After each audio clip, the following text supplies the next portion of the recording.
What's up, everybody? Metal Dave here, along with my co-host Jason McMaster, bringing you another episode of the Talk Louder podcast. Today, we are joined by Canadian author Tim Durling. Tim has written a handful of books on artists, including Y&T, Sammy Hagar, Night Ranger, Kansas. He did a book on collecting 8-track tapes. That was an interesting conversation right there. Yeah, I love that. Some of us remember 8-track tapes very well. Yes. So his books are basically, they cover certain artists, but they are sort of like album by album accounts of that artist. So he explores each album by a particular artist. In some cases, he has other authors or people that are just in the know when it comes to music. They contribute. So sometimes it's sort of a compilation, just people that are experts on an artist sharing their thoughts on each individual album. So really interesting concept there. And I like the fact that he purposely seeks out artists that haven't been done to death, as I like to say. I don't know that I've ever seen a book on Night Ranger, so that's just one example. But what a great guy, man! He was a great conversation. You guys are in for a great talk here. Yeah, he obviously has a lot of insight. This is, I'll use his words. He calls it kind of his side hustle. It's not a full-time thing, but he's so passionate about it. And like you even brought up at the end there, he's done a lot in a short time. Yeah.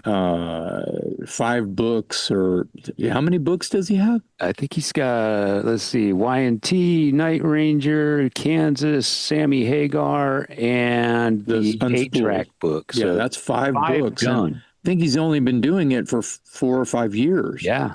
Yeah, exactly. That in theory means he was probably working on multiple books, at least 2 at one time. My head's going to explode. Yeah. So obviously he cares about what it is that he's writing about. He's obviously he's one of us.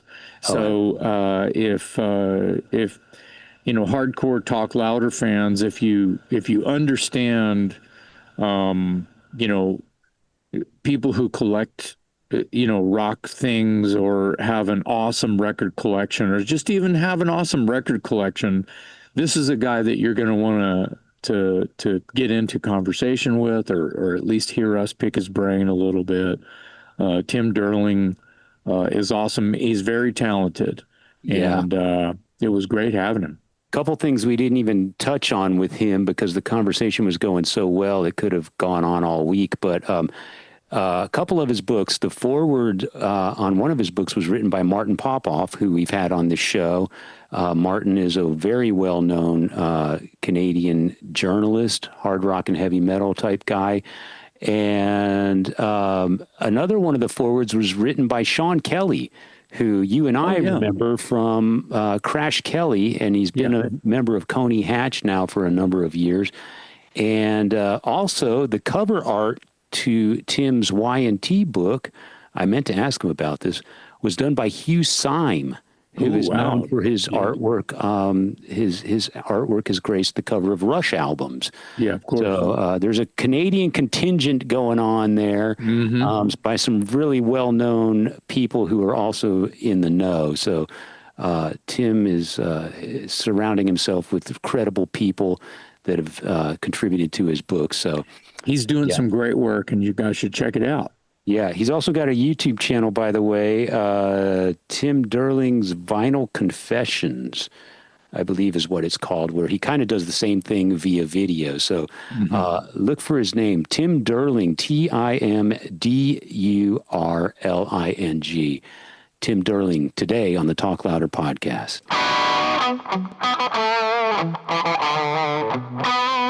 Tim, thanks for joining us. How are you today? I'm really good, guys. Thanks for having me on. This is an honor. This is a real pleasure to talk with you. Oh, man, thanks for joining us. You're based in Canada, is that right? Yeah, I'm in Atlantic, Canada. I'm the easternmost part of the country. I'm about half an hour away from the Maine border. So I grew up, listening to American radio as much as Canadian radio. So yeah, Yeah. We Okay. we grew up listening to a bunch of Canadian bands down here on radio station in San Antonio. Oh, yeah, 99.5 with Joe yeah, Anthony. Rush and Triumph, and Yeah. yeah. Joe Anthony. Joe Anthony was a DJ in San Antonio who introduced us all to Rush, Triumph, Killer Doors, Helix, Aldo Nova. Didn't they call him the Godfather? Wasn't that his Yeah. name? Yeah. Yeah, that's Correct. him. Yeah. But I mean, there's so many things, and I'm sorry to interrupt you, Dave. I could talk about Canadian rock All for day. hours. Yeah, that's an Yeah. episode. You know what the funny thing is that I've yet, and I emphasize yet, I've yet to write a book about a Canadian band. I'm working on one. I am working on good, one, but I good. haven't yet. Okay, that's on my list of questions. I have shit tons of just head pins and Anvil and April Wine. Well, okay, you just said it. It's an don't repeat it because it ain't ready yet. But I am working on an April Wine book because very good. That band actually started in kind of my end of the country in Nova Scotia, and actually Miles Goodwin was born in Woodstock, New Brunswick, which is about a half an hour away from here, which is my hometown. So Miles Goodwin and I share a birthplace, not a hometown, but a birthplace. But I think that's a pretty cool fact. So yeah, it's I've been a huge fan of them for a long time, but I'll get to them. Aldo Nova. I'm a huge Aldo Nova fan. I'm so glad that he's making new music again. I hope that I know he hurt himself recently, had some health issues, and I mean, this day and age, you hear somebody's got health issues, like, oh shit, anyway, yeah, there's lots of, we had a lot of great Canadian bands. One of my all-time favorite sort of unsung bands is Coney Hatch. I'm a huge fan of those guys. I had the pleasure of having Andy Curran on my show once, so nice. That was awesome. Well, we love Moxie down here, and that's not a band. It's funny. I have heard a lot about Moxie. It's never a band I've checked out, but I mean, there's always time, right? There's time to check this stuff out. Until there's not. Yeah. Well, I mean, there are a lot of what I'd call retirement bands, right? Like there's one band that I like what I've heard of them, but I've never really dove fully in is Saga. And I figure they're going to be on my radar. I forget they're a Canadian band, and they had a lot of Queen influence. Yeah, they were sort of they had a little bit of prog, but they also had sort of like what they used to call pomp rock. I love that On the Loose track. Yeah. That 80s hit. That was a huge, and it had that had like shredding. What was his name? Ian Crichton, I think. Yeah, so great guitar player. Very, very exact. Yeah, that was a top 40 single down there, and it was I think that album Worlds Apart was a gold record in the States. But it's really tough for a lot of Canadian bands to not only break but sort of break and then stay there. Very few have done it. I mean, Rush did it. Obviously, Bryan Adams did it. Loverboy did it. I mean, they were huge in the States. Yeah. Well, Moxie lost their singer Buzz, and then Mike Ranowski. Reno, he showed up and helped them out until they just kind of fizzled a little bit. Anyway, I'm so sorry to just crack open this Canadian rock discussion. Oh man, I can. But it's the reason we have a podcast. Yeah, exactly. So we can nerd out like this. So you mentioned Ian Crichton from Saga. I believe that's the guitarist that's in Nigel Glockler's band 6x6. Okay, I think you're right. Nigel from Saxon, and I believe it's Ian, and then I forget who the other guy is already. It's a three-piece, and it's kind of a guy from Asia. I think it's a guy from Asia, a later version of Asia. Like John Payne. No. Asia's had like 600 members, right? Right, exactly. Yeah, Give or take. Including Nigel Glockler at one point for a brief minute. But, oh, really? I didn't even know that. Yeah. That's funny. It is really, you start going down all these rabbit holes of the bands and the family trees, it's endless. Yeah, absolutely. Yeah, it's funny how everybody ends up on the Deep Purple family tree. We did an episode of that. I just called it the Deep Purple tree, and it's like we could have gone on for like days. Yeah, it's crazy. One guy played one solo somewhere. Yeah. with Michael Schenker, who isn't. You see what I'm saying? It just Yeah. goes. Well, if Graham you were, Bonnet, Rainbow. It just I'm keeps going to going. say if you just said Whitesnake by itself or Rainbow by itself, but yeah, you know, it's funny. I had a few weeks ago, a great guest on my show, a guy named Steve McLean, and he's got a book out now called Stealing Deep Purple, which is about the Rod Evans version of Deep Purple from 1980 and the ill-fated tour that they did. Okay. Which fascinating. Now, it's funny because until that came out, I'd heard bits about it, but I'd never heard much about it. And I used to think like somebody told me once that they saw Deep Purple, and it was actually somewhere. It was a place called Edmundston, which is in New Brunswick, which is my home province. And I'm like, Deep Purple never played Edmundston. He's full of shit. I didn't believe him. I was just kind of smile and nod, right? But as I come to find out, they did. Well, I guess I owe him an apology because I was thinking, first of all, Deep Purple wasn't even around in 1980. So what's he talking about? Well, there is such a thing as having too much information, right? It gets in the way of a good story, but it did happen, and it's a fascinating read, and highly recommend it. And Steve would be a great guy for you guys to talk to. Awesome. Hook us up with him. I saw, just real quick, I saw, this has been a couple of years ago now. Dave, I think it might have been Tommy Mack, posted just a friend of ours here in Austin, posted an ad from, because he's from El Paso, and Yes. I think he posted an ad from an entertainment rag there in El Paso, that had all these dudes in the picture, and they were just dudes. There was no one recognizable at all. Yeah, Rod Evans cut his hair really short. He didn't look the same. And it said Deep Purple. Yeah. And it was a version of Deep That's Purple, right. like we're sitting here talking about. And he was like, these guys ain't in Deep Purple. And so it was this whole hoopla upon the whole local vibe of everything. And actually, El Paso, I think, was one of the bigger places they played because they went out of their way to play like, not major centers.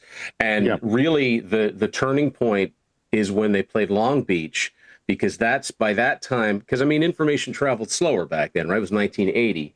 And when Deep Purple's management, like Colette Edwards, got wind of this, they were kind of biding their time saying, okay, well, does this help or does this hurt the Deep Purple legacy? Because none of the guys, whether it was Ian Gillan or Blackmore or David Coverdale or Glenn, none of them were interested in being Deep Purple. So they're like, well, if this is good, this might be good for record sales. But when it came through that the gigs were sort of shambolic and they rented equipment, and some nights they sounded okay, some nights they sounded terrible. And again, I mean, if you know, like Rod Evans, yes, he was the original vocalist, but Hush is a lot different than Child in Time or Burn.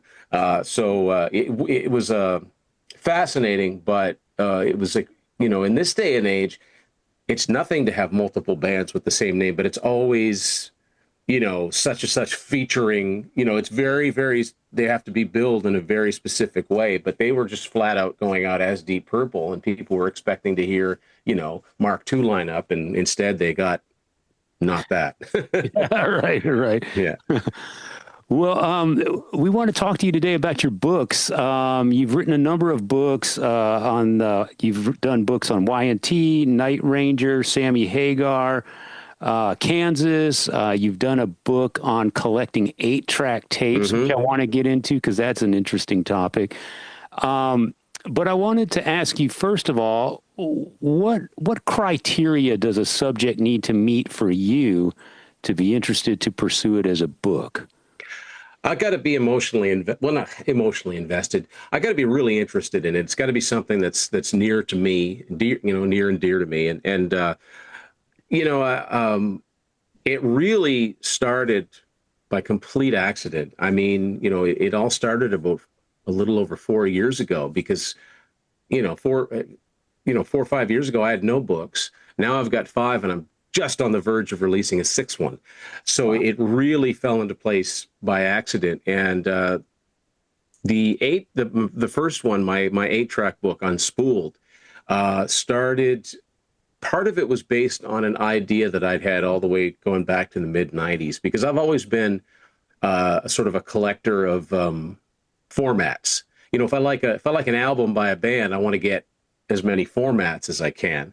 And with that comes the inevitable question, well, when did they actually stop making these things? I'll get into that a little bit when we get talking about the books, but it has to be something that I'm very interested in and can speak to with what I think is some authority.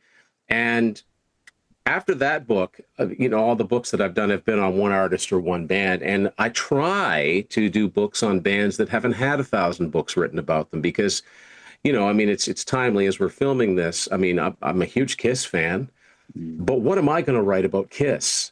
I've got no new angle. There have been so many great Kiss books written by band members and people that worked for them, and then just fans writing about specific eras about the band. I've got no ideas that are worth presenting. And plus, there's so much to choose from. That the story's been told. I'd rather talk about bands that have had very few books written about them, or in some cases, no books written about them. So that's really it. And bands that I've always sort of championed as being, like, okay, this band is great, but check these guys out, because if you like this stuff, you'll like these guys too. And that was definitely the case with Y&T, which was my second book, because they've always been one of my absolute favorite bands, and a band that I've been like, why weren't these guys superstars? I've never I still don't understand it. Exactly. Yeah. You touched on something that caught my attention right away when I look at the titles of your books, and that is that these topics or subjects haven't been done to death. Night Ranger and Y&T, I don't know if I've ever seen a book on those two bands. Maybe I'm sure there's something that exists out there, but I thought it was interesting that's why I asked the question, because it's apparent that you have some sort of personal interest or angle on these particular bands, because you don't see books by them every day. Even Sammy Hagar, who arguably is the biggest, most commercially successful artist you've covered so far, hasn't had a ton of books. I mean, he's got his book, and I'm sure there's some Van Halen stuff that covers, his time in the band. But and to be clear, your books are you sort of explore the albums of these bands. It's not the story of these bands. No. It's an analysis of the catalog. Yeah, they're not biographies. They're basically extended album reviews. And I got the idea from a guy that was one of my favorite writers, a fellow Canadian named Martin Popoff. Martin, I always enjoyed his writing, and I got to know him about 5 years ago because the two of us guested on a panel on a page called Rush Fans, which is just what it sounds like.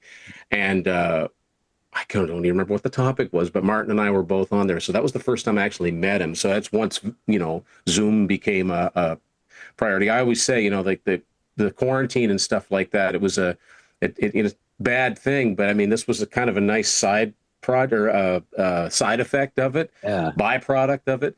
So I remember after we did that show, I messaged him.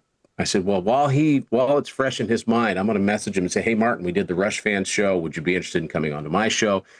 And I really wanted to pick his brain about the 8 tracks, and because he's 10 years older than I am, what he remembered about, because he was buying records voraciously, throughout the 70s and into the 80s. And it's like, when do you remember not seeing 8 tracks in stores anymore? Because at a certain point, they just kind of disappeared. Right. So he was very gracious. He came on, and by the end of that episode, he said to me, I think you've got a book here. And I didn't even say I was thinking about writing one. So I remember thinking, well, if Martin Popoff thinks I've got a book idea here, I must have a book idea here. So that's where it all started. And he's been in a couple of my books since then, and he's been he's become a good friend, and it's been really, really great, because he's somebody I can go to with advice that knows what he's talking about when it comes to this stuff. Geez, I can't even remember your question. We've had Martin on the show, and as a journalist myself, a music journalist myself, I'm very familiar with his name, of course, and I did see his name on the cover of one of your books because he wrote the foreword. He wrote the foreword to my first book, and he is a panelist in my Y&T book. And actually, like all of the panel books that I've done, which are the Y&T, Night Ranger, and Kansas, I modeled those totally, and he knows this, after his album by album series, because it's basically a virtual getting together of a bunch of different people that all like the same band, asking them all the same questions and getting the feedback. Some people do it via Zoom and I transcribe, and some people do it via email. But that's where it came from. I remember I got his Queen album by album, and I thought, this is great. I mean, I could do something like this. Yeah. And so Y&T was the first one, and yeah, he's in it, and a lot of other great panelists are in it too. And it's great because you're getting so many different viewpoints, and you're getting viewpoints of people that were fans from, say, almost the beginning or as close to the beginning as possible, or somebody that came along midway through, or somebody that just got familiar with them in the last couple of years. It's all valid to me if they're willing to do it and listen to the music and answer the questions. And sometimes a newer listener will pick up on something that, somebody that's listened to an album like I have for decades will go, I've never even noticed that before. Like if you pick up a similarity between two different songs, that riff kind of sounds like this. I'm like, I never would have put that together. So it's really cool the way that's all happened. And yeah, I'm pretty sure there's never been a book on Y&T. I was thinking that, I don't know, maybe there was one that came out in Japan in the mid 80s or something, because they did fairly well there. But so far, nobody's come back to me and said, yeah, actually there was one, but it was like a little biography. And the Night Ranger one is even more surprising to me, because this is a band that sold millions of albums. Never been a book on them. Like, I think, any classic band that's put in the time, I mean, they all deserve to have somebody commemorate them in this way. And to me, there's something permanent about having a book that you can carry around and open up. The internet is great for information, but to have everything all in one place. So if somebody's interested in checking out a band, whether they've got, maybe one or two albums, or they've got a best of, but they want to go deeper, say, well, where do I start? What's on what album?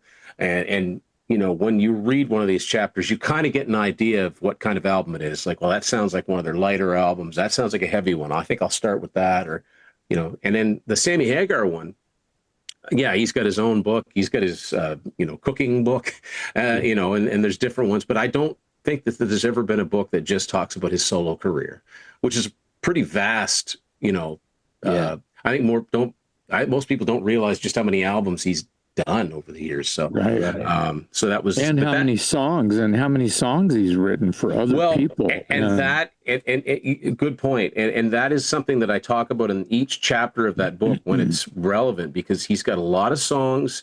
He's covered a lot of different artists, especially in the early part of his career. But yeah, the people that have recorded his songs is endless. I mean, everybody from Megadeth to Bette Midler and everyone in between has covered a Sammy Hagar song. It's crazy. Right. So well, and he writes songs for other people that you don't realize that he writes for movies. He writes, he's like the hard rock Loggins and Messina or something. Exactly. For a while, he and Kenny Loggins were neck and neck there in the 80s. As a matter of fact, they've been on some of the same soundtracks. But yeah, he's got more than a few soundtrack songs, and I wanted to talk about those too, relevant to the era. Yeah, he wrote some songs for the movie that I'm not a fan of the movie. I think that it's a cute movie, which I don't condone much cute because I take my hard rock seriously, and that's the movie Rockstar. But the soundtrack is really great and sold really well. And all the musicians on it. That's right. All the musicians are incredible, but Sammy Hagar wrote the fucking song for that movie. Yeah, and I mentioned that in the chapter on his album Not for Sale, which has his version of stand up. The lyrics are a little different, but it's the same song. Yeah. And I don't think most people realize that. They think that, Mike from Steelheart or Mark Slaughter wrote it, or it doesn't really make it clear that Sammy Hagar had anything to do with that. Yeah, I mean, and he's got Over the Top and Footloose and Fast Times at Ridgemont High, and there's a lot of stuff out there that I don't think people are aware of. There's even French language versions of some of his songs. So and not to just go Sammy, but he was like one of the first. I mean, when you kind of what I know, and Dave, I think Dave's read his book. I have not, where he goes way back. I mean, he's an entrepreneur. He's a Renaissance man. He's not just this, hey, I'm the Red Rocker. Woo, let's drink tequila. He's he has a wider footprint than anyone really knows. Yeah. He's made more money via his tequila, selling his tequila than he ever has in rock and roll. Yeah, and people like can't like, wait, what? He's a rock star. Well, no, he's more of a businessman. Yeah, who can write a kick-ass rock and roll song, but obviously he's paying bills with tequila money, not with rock and roll money. And the fact that he's still out there doing it, obviously he does not need the money. He just must want to do it. And he's, I think, one of the just select few at his age that can still do it and do it at a fairly high level. 1,000%. I saw it. It's just, I call it junk mail, but just stuff comes at me, it's when you're on your phone, you're kind of screwed and stuff just flying at me. Well, his daughter, he has a young daughter. So she was posting stuff like, my dad is my hero. I can't believe at 78, he's out there doing what he's doing, and he's all over the place. He's always on a plane. He's always writing a song. And it's like, he's not doing this for money. No. Yeah. No, he could kick back on the beach and, he could sail up into he could buy a planet and disappear. Yeah. He's got the cash to do that. And the other thing is that he takes so much shit from people.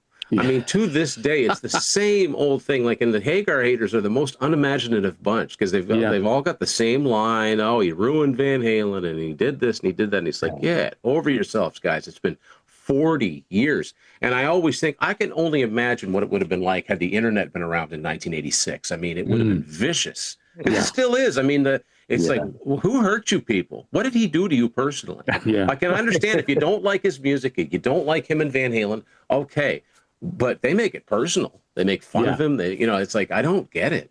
Like, he takes an awful lot of credit. He's laughing all the way. He doesn't give a shit. He's laughing all the way to the bank. I mean, so anyway, I thought it was about, somebody should really take, and I've always been a fan of his solo career. And I remember that when I was just starting to like really collect his albums, try to find them all, he was second maybe only to Y&T in the hardest catalog to find in the pre-internet age, because it was just obscure. These were albums that did not certify, and you could only find used copies. And I remember thinking, I get it with Y&T. I don't like it, but I get it.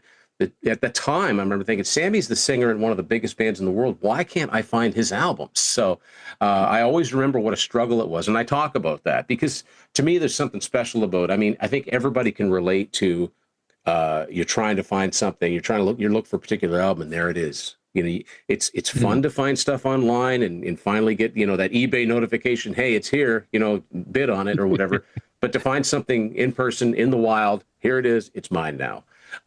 So I wanted to really kind of get that down in words, really as much for me as anything else. But, and that was a challenge to me because, again, that one is all me. I don't have any, the panelists are great in their opinions but also their content. It's a content generating thing, and it makes the books, like the Night Ranger book is my biggest book yet. It's almost 300 pages. I've got 10 panelists for each chapter for each of the studio albums. So it's a significant read.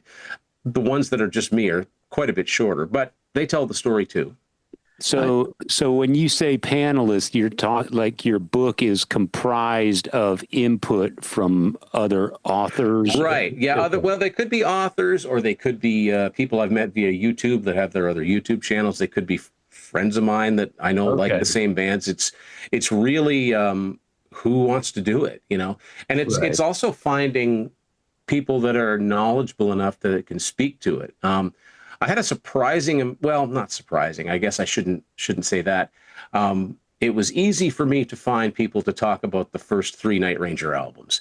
Wasn't that easy for me to get people to talk about the post-2000 stuff, that knew it well enough to talk about it. So, and one of the greatest compliments I get, when people purchase the book, that's great. But when people say, either I never had any albums by them before, or I had the greatest hits, or I had Midnight Madness or whatever, I went and ordered a couple CDs off Amazon, and now I got a couple more coming because they're really good. Great. That's all I've ever wanted to do, is champion these bands that I love, and especially bands like Y&T, these unsung bands that are just, I always say with Y&T, all people have to do is hear them, is have the opportunity to hear them. I think that there was a lot of record company incompetence and lack of promotion, because I think they had everything it took to be maybe not a superstar band like a Def Leppard or something like that, but a band like Scorpions, where you've got like 5 or 6 double platinum albums in a row, something like that. You know, a good consistent band, a band that can go out there and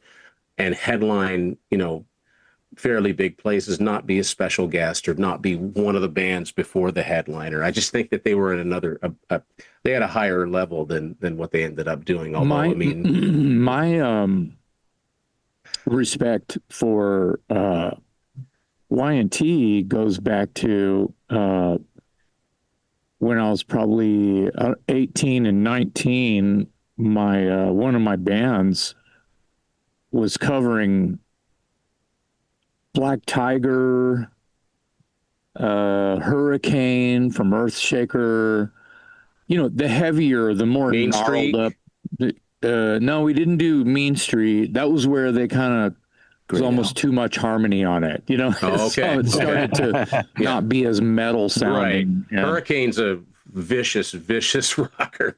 Yeah, and it's got gung, gung, gung, gung, gung, you know, it's got metal, and you know, not to mention that Meniketti is a guitar hero before Eddie Van Halen, kind of a thing. They were two years ahead of Van Halen on album. Yeah. And I feel like there's something to be said there. Not that there's this guitar hero war going on in the 70s, but apparently there was on the same battlefields, on the same circuit. Yeah, absolutely. I think Y&T, I mean, Y&T influenced a lot of bands that came after them and outsold them.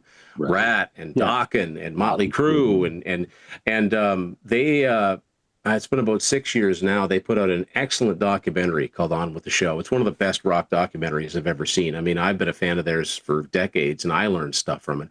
For example, I didn't know there were guys in Y&T before, you know, the Meniketti, Joey Alves, Phil Kennemore, Leonard Hayes. There were other guys that had been in Y&T. I didn't know that. Wow. But the guys that they influenced playing, you know, the Starwood and the Whiskey and all of those, they're just pounding the clubs. Even Lars Ulrich talked about when he first moved. I was just going to say, that was his. When he first moved from Denmark to California, he would go see Yesterday and Today underage. That was one of what I call the germs that was like, you know, one of the infectious things that Lars was, it's number one on my list to go to the Troubadour to see this band called Y&T Yesterday and Today. Yeah. So they were a big deal on the scene, because I've read numerous reports where Motley Crue was ecstatic that they were going to open for Y&T. It's like you made it if you were opening for Y&T in the California clubs. Well, that's, I mean, it was a badge of honor, and Meniketti's another guy like Hagar that still sings pretty good for his age. I mean, sings great. And plays guitar. I mean, and you know, sometimes I think maybe that's one of the reasons that they kind of fell in between the cracks, because it's like, well, he wasn't strictly a lead singer and he wasn't strictly a lead guitar player. He did both. But but then I think, well, it never hurt Tom Kiefer. You know what I mean? Like he played Peter Frampton. Peter Frampton, you know, like, so in that era, it's like, well, it's not like it or didn't Sammy happen. Hagar. Or Sammy Hagar, exactly. Maybe it's a Bay Area thing, but but yeah, I mean, you know, it's kind of a shame, but at the same time, they've got one of the most dedicated cult followings of any fan base in the world. You know, we're the type of people that sit around and think, you know, if we all got together and purchased In Rock We Trust online, would that put it to gold status? Because it's long been rumored that that's somewhere like in the 450,000 range. It was their most successful. It was their highest charting album. They were right on the precipice, and you know, it's easy to blame the record company, especially from the point of view of a fan who doesn't know shit about how things actually work. But it did seem to me that A&M were not the right label for a band like Y&T, and I always wondered what would have happened if they ended up on Atlantic or Elektra or CBS or Mercury. But you know, it happened the way that it happened, or Geffen early, you know, from the get-go, and not later on. It's Yeah. almost like their allotment of how many beans they're going to put in this stack and this stack, and okay, it's pretty even now. Let's see which one does the best with the same amount of beans, and then whichever one's kind of winning the turtle race, they start throwing all the beans in that. Yeah. And then they start looking for other bands that sound and look exactly like that. Hmm. And that's a business model. That's all it is a business model. So it's very interesting that music can be that way, and that was kind of its own shot in the foot, I think. Oh yeah. That they run it like that, right? Yeah. Well, Yeah. that's why there was so many at the end of at the turn of the 90s, as you as you well know. I mean, there were so many bands getting signed. Yeah, hair metal Yeah, killed and hair metal. and Hair Atlantic metal killed Records. hair metal. Yeah. Atlantic Records has to bear the brunt because I can remember a good 5-year period in the first half of the 90s where I would see so many brand new CDs and tapes with the Yeah. chunks taken out of them, marked down by bands that I'd never even read about once in Metal Edge, and they were all with the red and white Atlantic on them. I'm like, there's not enough dollars, there's not enough people. There's too many bands. There were too many Yeah. bands, Yeah. and it was bound to implode somehow. And Well, yeah, that's the and business model. I remember hearing Dee Snider say once, the truth of the matter is that one band is good, but try telling that to a record exec. They think if one is good, 20 is better. Right. right. Exactly. Yeah. Well, and I've said it over and over. I've even repeated myself and tripped over my words. Hair metal killed hair metal. So when you think like that, well, grunge killed grunge. Yeah. The same thing kind of works. I mean, after a while, no one wanted to hear that shit. And Well, all of the good bands, they bubbled to the top, and now they have careers. Whether the physical vessels, Kurt Cobain's gone, all these Right. people are gone, and they're gone forever. But the music is going to keep selling. I mean, Pearl Jam's still selling out big places. Yeah, you're absolutely That's right. And one thing that I remember talking about, like, because me and my buddies, we would all kind of rage about this, how they would talk about, the hair metal and the power ballads. I'm like, well, the grunge bands did the same thing. Look at some of the hits these bands had. They were their slow acoustic songs. They did, it's the same thing. Yeah, they sounded different, but it was the same approach. If we put out a slightly mellower song, more stations will play it. It'll have a wider reach. Yeah. Yeah.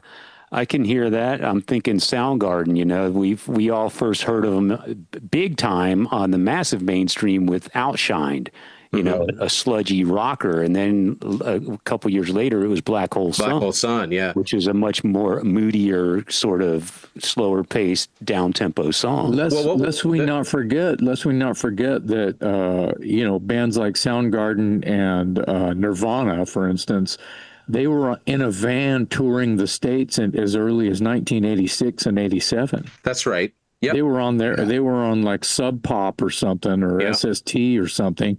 And they're they're on a punk rock label in a shitty van touring, playing in dive bars as early as 87.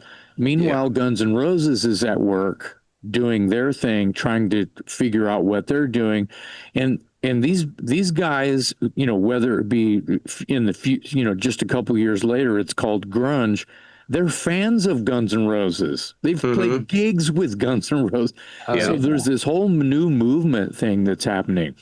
And I think that if you had a career of any kind by 91 or so, it doesn't matter what you were calling the rock and roll that was trendy, with hair metal or grunge or whatever, if you were going to have some kind of career, at whatever tier it was going to be, you were going to have some kind of career if you had anything going by 91. Yeah. Let's go back to your books. When you're doing the research on these books, I'm sure there are moments where you, even as an authority on these artists and these topics, you're learning stuff. Oh, so absolutely. Yeah. Give us like 2 or 3 examples of an aha moment where you're researching Night Ranger or Sammy Hagar or Kansas or something, and you go, I never knew that. One thing that it surprised me was, this is a small example, but when I was doing the Hagar book, of course, he's got a song from his second album called Red, which is kind of his, I guess, his theme song. He really likes the color red. I can't think of any other Not too many people write songs about their favorite colors, but anyway.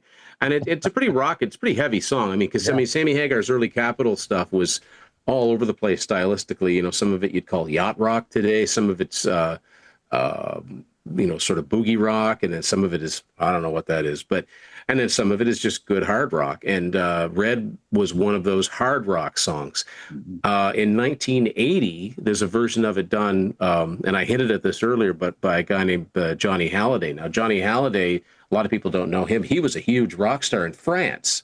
He would sing French language versions of Elvis or, you know, whatever else, right? I mean, Mick Jones, a foreigner, got his start playing guitar in Johnny Halliday's band, and he met the Beatles over there in the early 60s, is how far back that goes. But Johnny Hallyday did a version of Red. Somebody rewrote the lyrics, and it's called Guerre, which is French for war. And it's heavier than Hagar's version. And I'd never heard it before. So I went on YouTube and I'm like, this is pretty good. So that's something I certainly didn't know about. I didn't know that his song I'll Fall in Love Again, which was one of his first pretty big radio hits, is from Standing Hampton, his first Geffen album. So that's when he first started to really sell records. That was a minor hit. I think it peaked at 43. So it almost hit the top 40. But 4 years later, an Australian singer recorded a version of that, and his name just went right out of my head. Hang on, I got to look it up because it's relevant, especially if you're an Australian music fan, or even if you're just really, really astute. Pardon me, guys. I'm sorry. Sometimes I can remember. Okay, All right. He called himself. His name is John Swan, but he went by the name Swanee. Swanee. He recorded a version of I'll Fall in Love Again in 1985. Well, John Swan, that must also be a stage name, I guess, but he's the brother of Jimmy Barnes. Oh, Well, Jimmy okay. Barnes was a major Australian rock star. Yes. Most people know him because he's on that In Excess song, Good Times. Yes. But I didn't know. You know, that was just, again, like you said, putting pieces together. It's like, okay. And then as these things go, I did an interview with God, man, I'm getting old. Name's gone out of my head, but he's from New Zealand, a podcast, and he actually had just interviewed John Swan the week before. So otherwise, I never would have heard of him. Like, okay, well, I know who you mean now. So there's one example. Yeah, there's, you know, with the Night Ranger book, one thing that continues to astound me, because I'm a huge fan of that band, and I love their combination of melody, hooks, you know, a real pop sensibility, but with a hard rock edge to it. Like I've always considered Night Ranger kind of in their own category, because they weren't strictly hard rock. Like they weren't like Whitesnake or Def Leppard or bands like that, but they also weren't Journey or REO or Foreigner. They were somewhere in between. But when you know the backgrounds of most of those guys, I mean, Jack Blades and Brad Gillis had come from a band called Rubicon, which was formed by Jerry Martini from Sly and the Family Stone. And it doesn't sound anything like what you'd expect a band with Jack Blades and Brad Gillis to sound like. It was, you know, it was more Sly and the Family Stone, like late 70s sort of R&B pop. And it's like, where did the Night Ranger sound come from? Like, how did they go from that to that? And as a matter of fact, when they originally got together, it was Jack and Brad and Kelly Kagi, who was in a latter incarnation of Rubicon. They were originally called Stereo, and they were more of a new wave thing. And when you listen to some of their early songs, you can kind of hear that, where they would have adapted some of those songs that just kind of gave them a little harder approach. But it's like, where did that fully formed sound that's on Dawn Patrol come from? Like, it's such a professional sounding debut. There's no, there's no kinks to work out. You know what I mean? Like, were those guys writing the songs for Rubicon as well? I don't think they were main writers in that band. I think really they were like they were the new guys in this band, and it was all about being in a band with Jerry Martini. They actually there was a top 30 single they had called "I'm Gonna Take Care of Everything," which, again, if you were to hear it, it escapes me who actually sings it. It's not Jack. So it's like, you'd never equate that with anything that you know of from Night Ranger. Right. So, but they were all, in some way or another, they were all kind of veterans. I mean, Alan Fitzgerald, their bass player, he replaced Bill Church in Montrose. Yeah. So he played on the second album, Paper Money. He played bass and keyboards, and he also played in Sammy's solo band through much of the 70s. And then oddly enough, he went to play with Ronnie Montrose again in the band Gamma at the turn of the 80s. And which is probably that Hagar association is probably how he ended up being Eddie Van Halen's keyboard tech for many years. So he's got a little bit of a hard rock background, but he's the keyboard player. So it's like, I don't get it. I wonder if who's the producer of Dawn Patrol? I wonder if this comes down to the producer. So it's interesting because it's not a name that you see all that much, and it's Night Ranger are probably the heaviest band he produced. Guy that produced the first 3 Night Ranger albums. He passed away in 2005. His name is Pat Glasser, and so he produced a band called Rail, which was from he produced their EP, I think. They won the MTV Best New Band contest. So he produced their EP. He produced the second album by the band Jafria called Silk Steel. But then it's very much mainstream pop, but mainstream pop I've never heard of. So Night Ranger was by far the heaviest band he produced. So, but whatever it is, I mean, that was their most successful period, was those first 3 records. So even though they ended up working with bigger producers like Ron Nevison and Kevin Elson and Keith Olsen, those first 3 albums are their legacy. I mean, you go to see them now, that's what you're going to hear, songs from those first 3 records for the most part. Right. But it's interesting how they came sort of fully formed. And I mean, obviously, famously, most people know, about Brad Gillis getting the Aussie gig, replacing Randy, but eventually electing to do his own thing. Things could have been very different. Oddly enough, around that same 2-3 year period, Ozzy offered Dave Meniketti the gig. But he had his own thing going. But and I think that's one of the reasons why Night Ranger, even though they were a very commercially minded band, like a band that Top 40 Radio could play, they're a band that you could hear, in a big arena, and they're a band you could hear in the dentist's office on the radio. Sure. They had that ability to cross over like that. But I think they always had a lot of the respect from like the metalheads because of Brad Gillis and Jeff Watson. That guitar tandem was they were so good.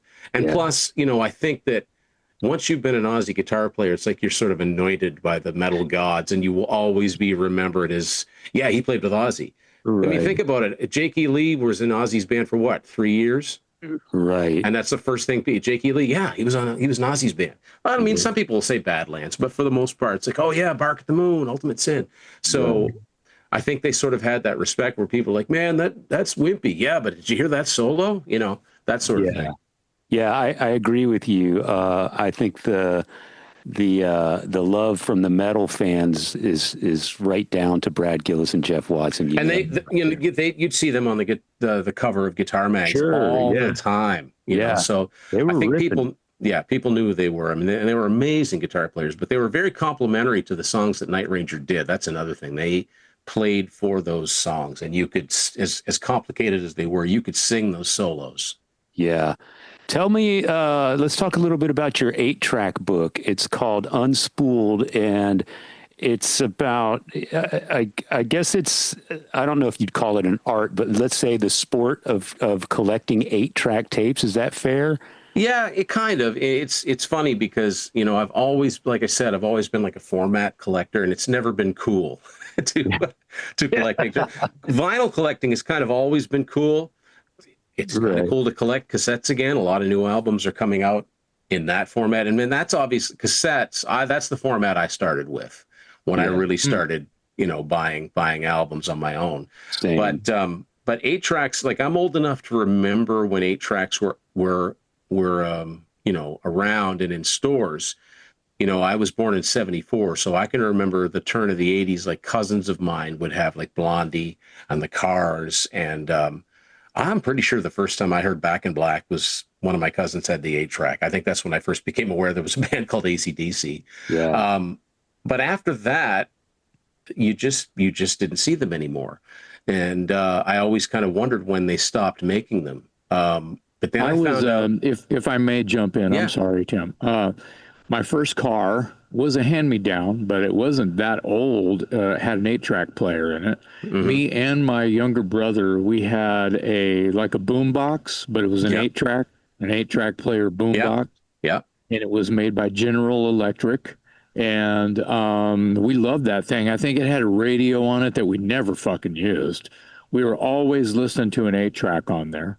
So we had quite a few 8-tracks. The coolest thing about that boombox and the fact that it did have a radio on it, and this is a great memory of mine, is you could dial in, the rock station on the weekends or at night after 11 or whatever.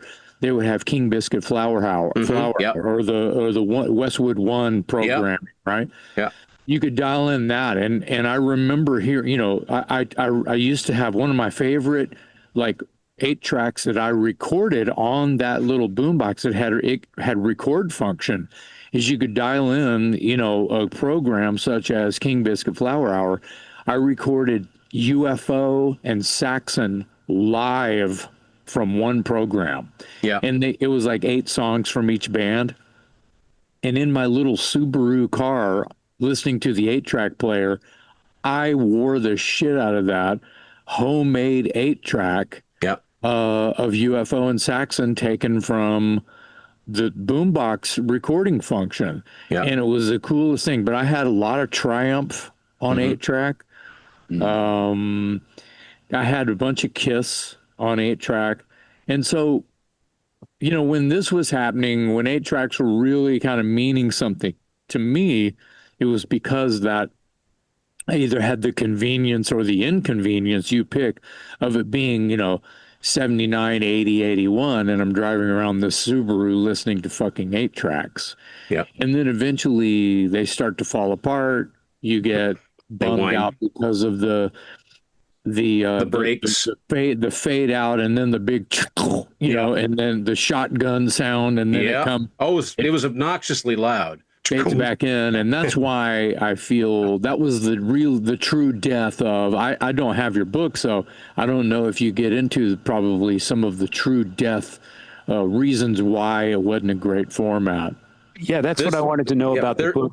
Do you analyze albums on the 8-track format, or do you analyze the format as a whole? Is it the story of 8-tracks, or is it the story of individual albums on 8-track? It's kind of a story about collecting in general and what drives us to collect. I mean, because most people collect something, whether it's sports memorabilia or baseball cards or look around, right? Yeah, look around. So what makes one person collect something and the other person can see something in a thrift shop and not even give it a second look, whereas somebody else will go, I can't believe there it is. I've been looking for that. They buy the whole box, right? Yeah. Yeah, and it's also a trip through the 80s, because one of the main things and what it started as in the mid 90s, when I started to gain a little bit of access to the internet, I stumbled upon a website called 8-Track Heaven, which you can. I think it's finally completely gone, but for a while, even after the site was dormant, you could look at an archived version of it. But it was basically for fans of collecting 8-tracks. And in the 90s, this was a very, very, very niche thing. Yeah. Now it's just maybe double niche, but then it was like triple niche, right? And there was a section on that website called the 80s Only, and it was about record clubs. It was about Columbia House and RCA Music Service. And this is when I discovered that the record clubs kept making 8-tracks all the way to November 1988. Which blew my little mind wide open. Yeah. One of the first pictures that I saw was George Harrison's Cloud 9 album, which was his big comeback album that had Got My Mind Set on You. Yeah. And I saw a picture that I go, that's from 1987. That was made on 8-track. Then I saw David Lee Roth's Eat 'Em and Smile, and I was like, holy shit. And that's when I realized that, yes, I was kind of right. 81, 82. By the end of 82, you really weren't seeing 8-tracks in retail stores anymore. It was all cassettes and vinyl. And just real quick, what made 8-tracks popular in the first place was the portability.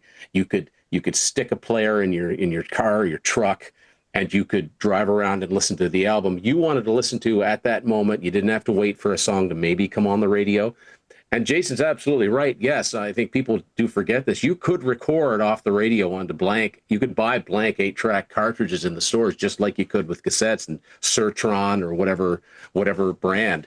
And Exactly. you just had to be careful of how long each of the programs were. So I've never done it, but I just know you can, because I mean, when you look at thrift shops and flea markets and stuff, you do see all kinds of like handmade ones, and they're written on, and you can tell that somebody just, okay, well, here's the Billboard Top 40 from this week in 1979 or whatever, right?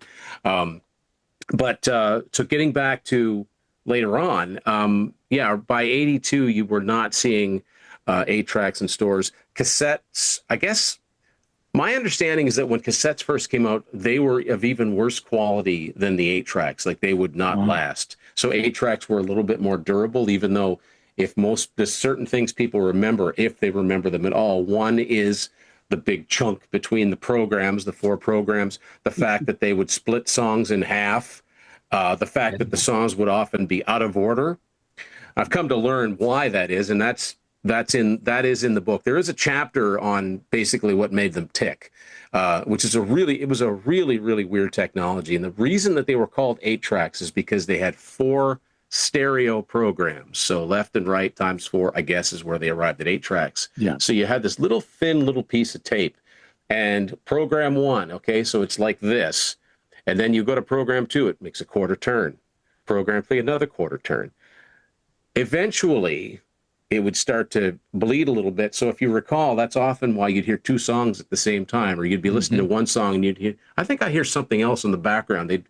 Because of course that would happen. It was a weird, the idea was there, but it's like the technology couldn't keep up with it. They would wind up a lot. I'd call it tape spaghetti. You would just could have taped whoever. And some people would try to fix them. Most people would be like, oh, the hell with it, and just throw it out. And there's a couple things I want to show you in that picture. So, I mean, like, there was a lot of tape inside one of those, especially if you like Rush, All the World's a Stage, or Kiss Alive. There was a lot of tape inside one of those. So the picture of me in the book just covered in. Now, to be honest, this was for effect. I think we went to a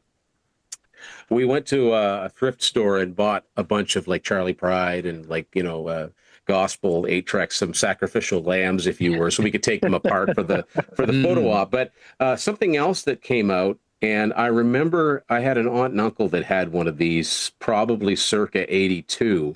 And I remember thinking it was pretty high technology, like pretty cutting edge at the time. And it was, if you guys, around the turn of the 2000s, when the shift happened from like VCRs to DVDs, they would put those half DVD, half VCR players out, because people would have like a shelf full of videotapes. They'd be like, well, I don't want to replace all these on DVD. But same thing. You guys might remember this. This is a Sparkomatic adapter, which it's shaped like an 8-track, but you could drop a cassette into it, plug it into an 8-track player, and it would play your cassette with the mechanism that played the 8-track. So that was a way of dealing with that format shift. Wow. But yeah, the quality just got worse. Cassette quality got better. They were less clunky. They had 2 sides as opposed to 4 programs. They generally kept the song, the running orders in the right order. By the way, the reason that the running orders were sometimes messed with, and the reason why they would have to split songs, and sometimes the reason why you'd have songs that were repeated. Awesome. Jason. Awesome. Nice. I have the cover for it. Oh man. You get the slipcase for it. You change the program on the front of it there. It's got a little. It's a button, a little clicker. This thing is quite heavy. Yeah. If you've ever held one of these, it has a serial number on it, but it is a Sparkomatic. Yeah, they might have been the only company, because that's the only company I've ever seen on those things. They may have had the monopoly on it. Another thing would happen. Some people remember if you played an 8-track and it was playing 2 songs at the same time, if you wedged a matchbook in between the tape and the top of the player, it would steady it for a little bit. Did that? Remember when you'd have to put a penny on top of the the stylus. Yeah, Your yeah. record didn't skip. Yeah, Right, right. adaptation at its finest, right? I've got a Willie Nelson 8-track in Right on. hand. Yeah. Yeah. Tell me about what's the So the reason why they would split songs, sometimes repeat songs and put them in the wrong order, is because 8-tracks had 4 programs. You could not rewind 8-tracks. You could only fast forward them. So they had to try and make each program as close in length as possible. That's why they would mess around with the song order. Like if you had a live album, they would tend to leave those alone, but sometimes you end up with albums that start with weird songs. Like I know the example I always use, if anybody's familiar with Queen 2, the 8-track version that I have of that starts off with the song The Loser in the End, which is a Roger Taylor song. It's like it's supposed to start off with Procession, you know? Mm-hmm. So when I found out that the record clubs kept making 8-tracks through 1988, I was astounded. Like I just could not believe that 8-tracks and CDs coexisted for about 4 years. And I had no idea about it. Now, one of the reasons I had no idea about it is that in Canada, Columbia House was up here in Canada. It was a separate branch from the U.S. branch, same parent company. They seem to have stopped making 8-tracks in 1984. I've never seen one after 1984. I've got a Canadian copy of Rush, Grace Under Pressure from Canada, Columbia House. But the States kept on going. Now, I don't know. There's one thing I wish I could have done is located someone that worked at one of those record clubs back then and talked to them about, number one, why did you decide to keep making them? And number two, why did you eventually stop? And why did you stop when you did? I mean, they went all the way through almost the entire 80s, which is pretty weird. I mean, there are some really unusual 8-tracks that came out in the late 80s that most people would not expect. And at the end, so the book is in 8 chapters. It starts in 1981, goes through 1988. I started in 1981 because that's the first year that there seemed to be 8-tracks that didn't have a retail counterpart. And if you start collecting them, you could see that the retail versus the record club versions looked very different. 88, of course, was the reason they stopped. But there's one page towards the end. I want to show you some of the albums that exist on 8-track. So you've got Bad. You've got Michael Jackson, Bad, Prince, Around the World in a Day, the Top Gun soundtrack, Journey's Greatest Hits, which I actually own, Genesis Physical Touch, Madonna. There are Madonna 8-tracks. There are Cyndi Lauper 8-tracks. Wow. So yeah, it's pretty amazing. And and it's funny because we talked about Coney Hatch earlier. Their first album at least came out in Canada as an 8-track via Columbia House. And I talked to Andy Curran, and he did not have any idea.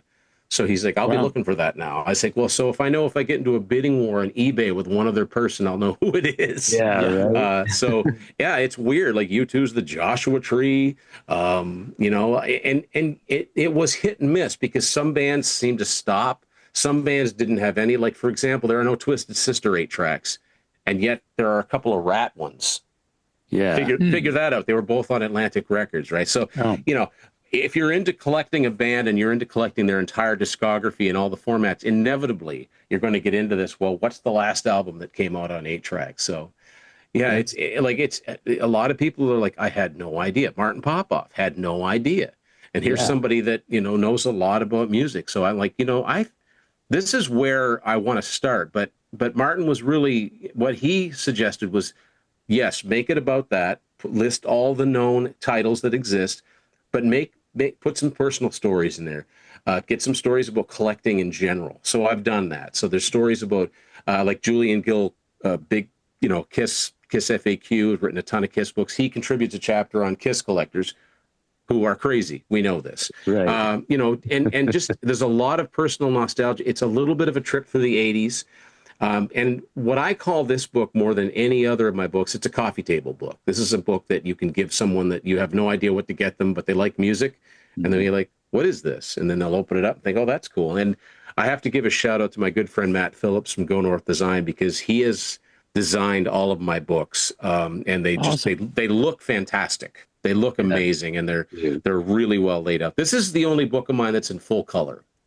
It's also the most expensive one, but very proud of how it came out. But that's what's Unspooled is about. It's less about the minutia of the 8-track itself and the trials and tribulations of trying to play them. It's more about the thrill of the hunt, the thrill of collecting, and in that. And just I think it's a small part of music history, but I wanted it preserved. That I think a lot of people don't realize they kept on making these things much longer than most people realize.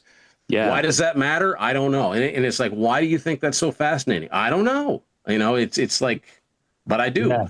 It is interesting because I would have never thought of later day popular titles from artists like Michael Jackson and Madonna to be there's on. There's an out of time factor to it, right? Like it's like this should not be. Doesn't this make should sense. simply not be, but it is. And it's like, well, why did you finally stop? But why did you keep going in the first place? It's like, and not every major label title got an 8-track, but a lot of them did. And that's another question, right? Why? Yeah, it's like, well, why? And then there's another, thing like with Sammy Hagar is a good example. His most successful solo album was VOA in 1984, had I Can't Drive 55. There doesn't seem to be an 8-track of that. And yet, everything up to it has an 8-track. And the one he put out after that, the album that he put out in 1987, after he joined Van Halen, his Geffen Contractual, that's on 8-track. I own it. But VOA isn't. Doesn't make any sense. And I mentioned Rat. Their EP exists on 8-track, and so does Invasion of Your Privacy, but not their biggest album out of the cellar. And I have to preface that by saying, as far as I know. A lot of this is as far as I know, because, the internet will not tell you everything. Right. It'll tell you a lot, but this is based on years and years of research, and I will never go by hearsay. I have to see a picture of it. And people do make fakes, so you have to watch out for that. Yeah. But it's pretty hard to fake the patina, the years of damage, the bubbling, the little creases that happen on these things. That's tough to fake. You can. So if you're on eBay and you see, something that just looks too perfect and it's fairly cheap, it's probably not real. Right. So there's got to be at some point they had to come up with some kind of phasing out process. Yeah. So, Twisted Sister not being on 8-track at all, and then there being these random Rat titles. Yeah. See, someone in the production office somewhere is going, yes, no, yes, no, yes, no. And then there's a brick wall where they don't even have that job anymore because they're not. And where do you find in 87 shit, where are you going to find a player? Yeah, exactly. Right. Exactly. And the thing is, if you look at the year-end lists, the peak is probably 1985. 86, 87, 80, the lists shrink. Like the 1988 list is quite short. There's not that many titles. And it's the cliche about being, a country music fan and driving your pickup. Well, there's something to be said for that, because if you were a country music fan and you were in a record club, you were well served, because all the George Strait albums and Randy Travis and Dwight Yoakam, they all came out on 8-track. Yeah. There were no misses, and those guys would release 2 albums a year for the most part. So those are the ones that lasted the longest, and the mainstream pop ones. The ones that really command the big prices, as you might imagine, are the hard rock and metal titles. I mean, there are no Twisted Sister, and yet there are those 2 Rat ones. Motley Shout at the Devil is on 8-track. That seems to be the only one of theirs. Okay. I've seen that on eBay for $600, like just starting. Wow. And having a bidding war. Because how many of them would there be? That's the other thing. How many of these were actually made, even for big, like million-selling albums? I can't imagine. I'm sure that the Kiss solo albums were a commodity, because I had an Ace Frehley solo album. Yeah. Not Frehley's Comet, the proper 1978. Yeah.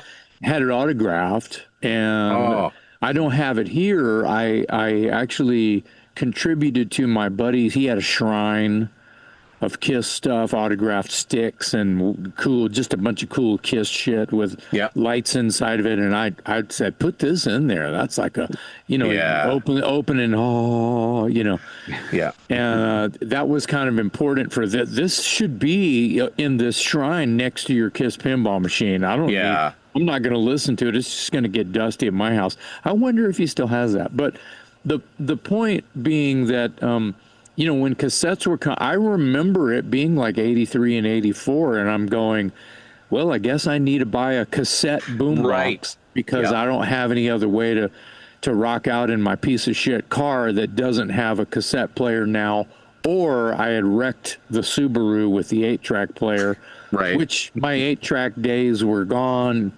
quickly. Yeah. And so it's interesting. I have a question before we kind of move on and even start to point to a wrap up here.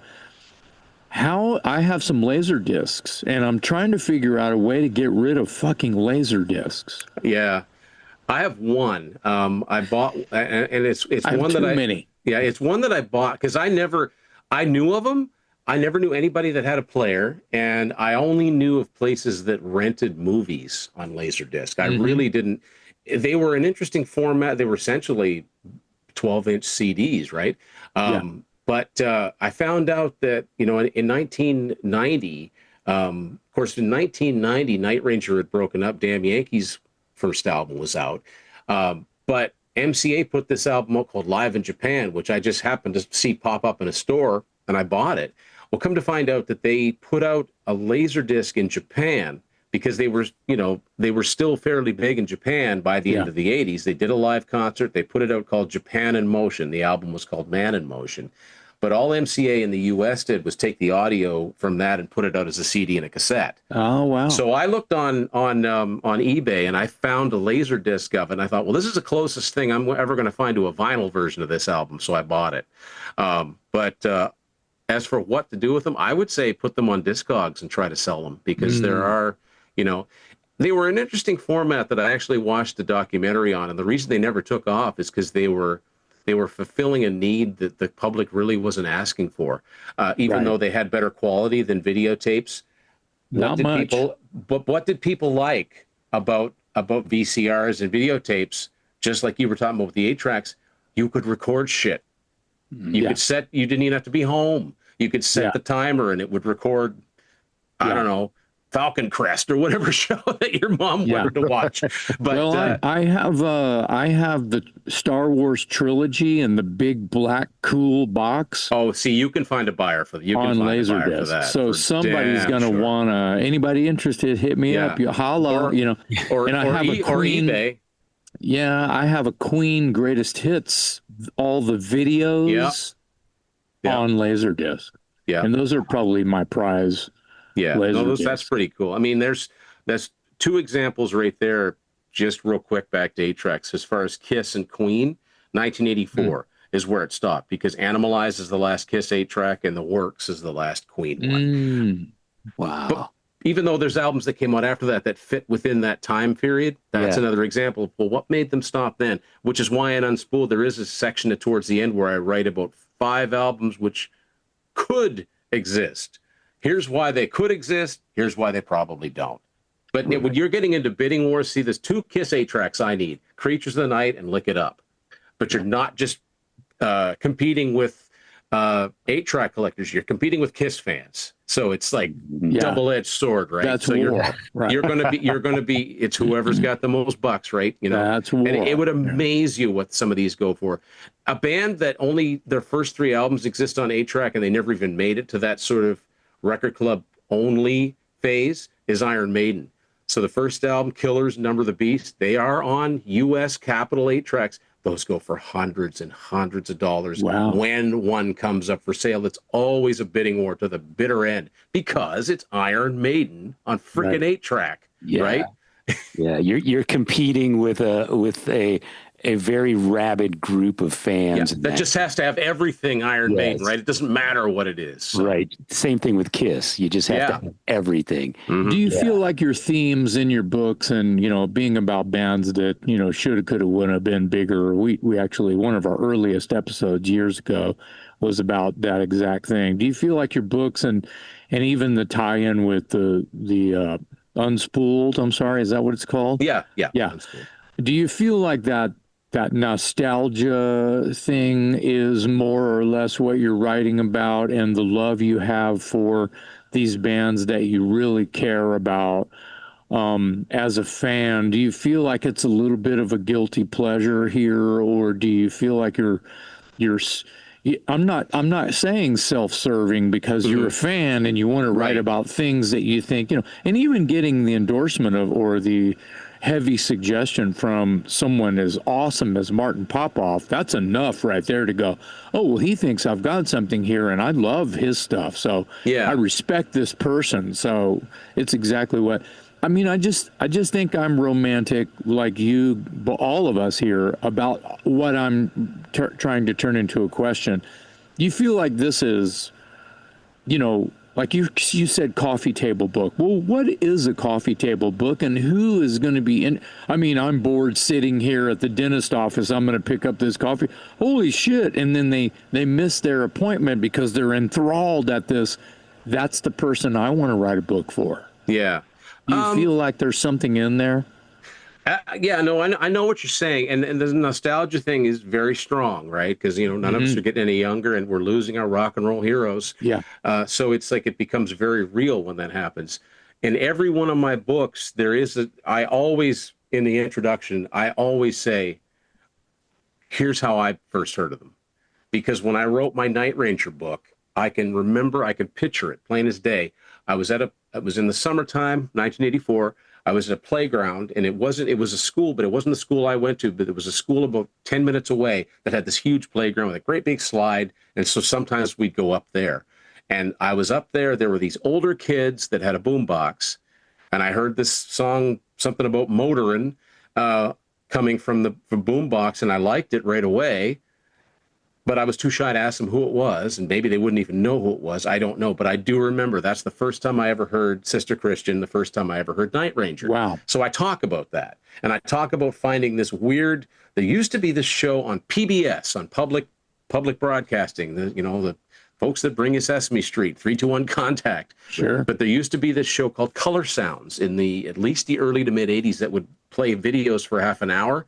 But they would always have a theme, whether it was like certain vowel sounds. They tried to put an educational spin on it. Okay. And I remember seeing episodes of that. And one of the videos I remember seeing was You Can Still Rock in America. So that was like the second song I heard from Night Ranger. And I don't even know if I knew they were the same band at the time that did those songs. So I talk about that. And I talk about it in my Y&T book where I first became exposed to them. And that's very powerful. And I think people can relate to it. But at the same time, there is a certain amount of selfishness to it, because it's like, you know what? I love Night Ranger, and I know a lot of other people really like them too. I hope people that buy books like them, but I'm putting it out anyway. Yeah, I like to think it's filling a void in the music book market that's not being filled. I perceive a deficit, so I try to fill the deficit, right? Like I said, all of this music history, I think, should be preserved by someone. Like, I've even gotten to the point with Martin where it's like, were you planning on doing a book on such and such? And he goes, no. I said, okay, well, I will. So we don't double up. You know what I mean? Because I asked him, I said, do you ever think you'd do a Y&T book? He says, nah, I really only like the first 5, but if you're doing one, I'll help you out with it or whatever. And so it went from there. I think you have to have that real passion for a band's entire career, or it's going to seem like you're writing about their most popular period and the rest of it is an afterthought or an epilogue or a coda. I wanted to give each album as much credence. It doesn't matter to me whether it sold 2 million copies on a major label or 50,000 copies on CMC International. You know what I mean? Every album gets its full due. I feel like you have covered a lot of ground on some interesting artists and ideas. You're like a musicologist. You're doing this research and you're delivering your discoveries, right? Like an anthropology major or some kind. You're finding all of this incredible knowledge about an artist that you care about, as well as these formats. And I feel like you and Martin, and many others are historians recording this information because you care, and it's the afterthought. You wonder if it's going to sell, if there's going to be someone out there who wants to buy this as a gift or for their library at home, for their rock room, for their, because we all have a hive mind of some kind, right? Yeah, no, you're absolutely right. And to put it another way, like all of the books that I've written, are books that I myself would have liked to have, would have been way easier if I could have just gone online and, oh, somebody's done a book on, I'll buy that. But Yeah. nobody has. I was like, well, I guess I'll have, now that, and I should say that, once I discovered that you could put books out via Amazon, because my first book was initially a Kickstarter. But when you can put a book out and you don't have to worry about the physical shipping of it, yeah, you don't make as much per book, but it suits somebody like me that this is not my full time. This is not what I do for a living. Right. This is just a really, really fun side hustle, if you want to call it that. I don't want to call it side hustle, but you know what I mean? Like it's it's a hobby that occasionally pays. And so I kind of say, I wish somebody would do a book on such and such. And and that there's a certain amount based on, the community, the YouTube community or whatever, like you said, the hive mind, that there's a certain amount of support. You just wonder how much else is out there for it. Yeah. Well, I think Jason kind of nailed it. Your first motivation is sort of to capture and document something you're passionate about. If nobody else buys it, you want it on your own shelf. And then, if someone else buys it, then great. But if you are going to dedicate that amount of time and energy and research into a topic, you might as well enjoy it and like it. And I think that's sort of your motivating factor. I think that if I were to, it would be really hard for me to write a book under duress. Yeah, exactly. If somebody wanted me to, hey, you should do a book on such and such, and it's a band that either I'm not that into or I really don't know that much about, I'm afraid it's going to sound like it. It's going to sound workmanlike. Yeah. And I think that if nothing else, you can, I hope the enthusiasm comes out that, look, I really, really love this album right here. Or I think this song just always puts me in a good mood. And I hope that comes out on the pages. And certainly the enthusiasm of the books that panelists contribute to, I can read. And another thing that's happened is that I've had my mind changed about albums that I wasn't that big on. And I go, well, I respect this person's opinion and they really like this album and they're hearing things in it that I never thought about, or they're liking it for different reasons than I would have thought about. So that happens too. Yeah. So it's which is fun when that happens. It's like, well, I did pay for the album. I did buy it. Like, I mean, I think a lot of us are like, you feel a sense of obligation. A band puts out an album, you kind of buy it, whether you've heard anything off it or not. And the more time that goes by, there's always that, you want to like it, you want to love it, you want to rant, you want to rave about how great it is, but there's always the chance that you might think it sucks. Right. And then when it doesn't, you're like, what was I worried about? It's these guys, right? But but that's the beauty of that's sort of the beauty of music and why the three of us are even talking today. It's like you love comparing notes with someone else who you respect as being a authority, a collector, a rabid fan or whatever.